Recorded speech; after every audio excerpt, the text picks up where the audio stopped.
am Rodrigo Duterte. That's my first middle name is Roa. The surname is Duterte. Of Mr. Duterte what his full names were, and then I subsequently asked him what his date of birth was and what his place of birth is. Birth month day is March 28, 1945. Now, I would like to speak to you, Mr. Duterte. I'm speaking French, but you are receiving interpretation of what I'm saying in English. I understand that you are at ease in the English language and that the interview yesterday at the detention centre was conducted in English and that you did not deem it necessary to request interpretation into any other language during this interview. This said, I would like firstly to confirm your identity. Could you provide us with your full names, please?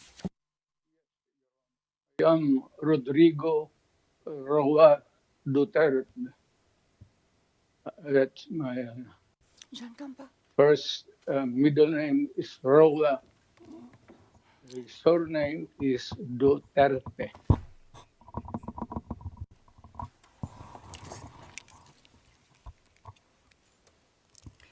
Merci beaucoup. Thank you very much. What is your date of birth? Again,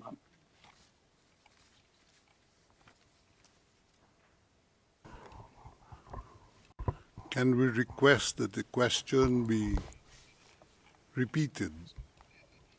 I don't think he heard it. Thank you. Repetition from the English booth. What is your date of birth? Yes, thank you very much, Counsel. I was asking quite simply of Mr. Duterte what his full names were, and then I subsequently asked him what his date of birth was and what his place of birth is. Is that all right, Counsel? yep. Of course, I give. My birth month day is March 28, 1945. I was born in the province of Leyte in the Philippines.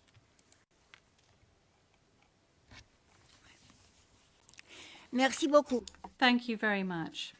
As a preliminary point.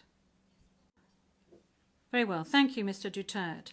As a preliminary point, it is useful to clarify the nature and limited scope of this first appearance hearing. Today's hearing is neither the start of the trial, nor is it a confirmation of charges hearing.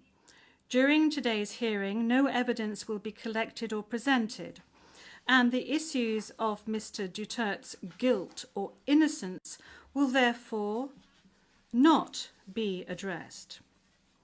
In accordance with Article 61 of the Rome Statute, the Court's founding treaty, and Rule 1211 of the Rules of Procedure and Evidence, the main purpose of this initial appearance is to answer 3 questions. Firstly, the Chamber must ensure that the person who was the subject of the arrest warrant has been informed of the crimes of which he is accused. Second, the Chamber must ensure that this person has been informed of his rights as recognised by the Rome Statute. Third, the Chamber must set a date on which it intends to hold a confirmation of charges hearing. The Chamber notes that your counsel, Mr. Duterte, filed 2 motions, one in relation with today's hearing, and you may be aware that these 2 motions have not been accepted by the Chamber because of the nature of today's hearing. No further discussion on the matter is necessary during this hearing because, as I said at an earlier stage, The aim of this hearing today is to introduce the parties and to ascertain the charges and to set a date for the confirmation of charges hearing at a later stage. Don't miss out. Log on to oneindia.com for more updates.